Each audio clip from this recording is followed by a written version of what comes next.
If you ever used an iPad, you might have noticed that it doesn't vibrate. Maybe you knew this already, or maybe you'd be like a 15-year-old me buying a secondhand iPad and asking the seller why the iPad does not vibrate. Funny enough, the seller thought that the iPad he's selling is actually faulty. So here I am with an explanation video about why the Apple iPad doesn't shake at all. Okay, so if you just Google this question, you'll get an answer like this, saying the iPad doesn't vibrate because it doesn't have a vibration motor. It's like saying that it doesn't vibrate because it doesn't.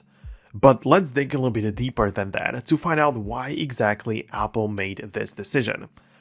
The first important thing to take into account is the purpose of an iPad. It's certainly a different type of device. It's not just a bigger iPhone at this point. Apple made the operating system separate from the iOS in 2019, which proves that it's really supposed to be a different lineup of devices. iPadOS is much closer to macOS, and with the smart keyboard case on, it looks like an actual laptop. iPads are more of computers than phones, and computers never really vibrated. It's just not important for this type of device. Imagine your MacBook vibrating on a table just because you received an email. It's kind of weird and definitely not that useful. To be fair, yes, there is a taptic engine inside the MacBook, but its purpose is not to vibrate the entire thing, only to make you feel the clicks on a trackpad. So the use case is completely different. iPhones, on the other hand, needed the vibration primarily because of incoming phone calls. Well, a phone belongs in your pocket, and the point is to make you feel whenever something important is happening, let it be a simple text notification or an incoming phone call.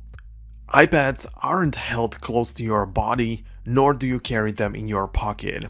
I mean, there are some people on YouTube trying to turn the iPad mini into a phone and carrying it around, but I don't know, there's not really a point in my opinion. Apple Watch, for example, is strapped on your wrist, so this is a completely different story when it comes to taptic engine and vibration.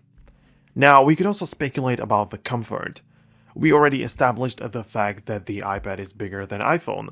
Revolutionary, I know, but since this is the case, would it even be comfortable to hold it in your hand and feel the entire 12-inch device shaking while you hold it?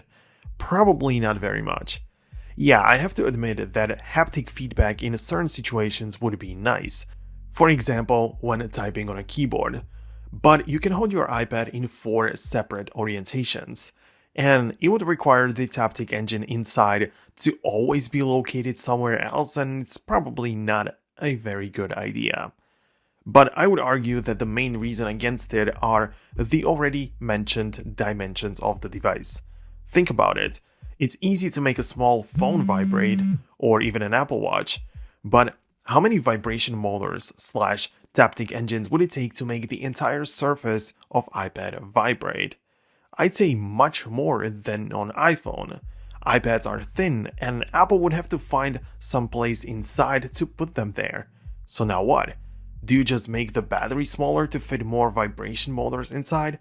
Do you compromise battery life by making the battery smaller while implementing vibration motors which will drain the even smaller battery more while costing you money to do so when consumers don't even care about it that much?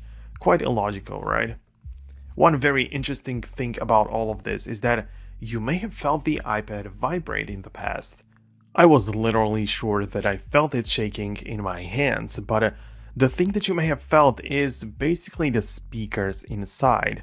Well, iPads equipped with the stereo speakers, which are quite large, can create a sensation in your hands similar to a vibration when playing some music, but obviously is just a byproduct of loud sound and the work of your speakers.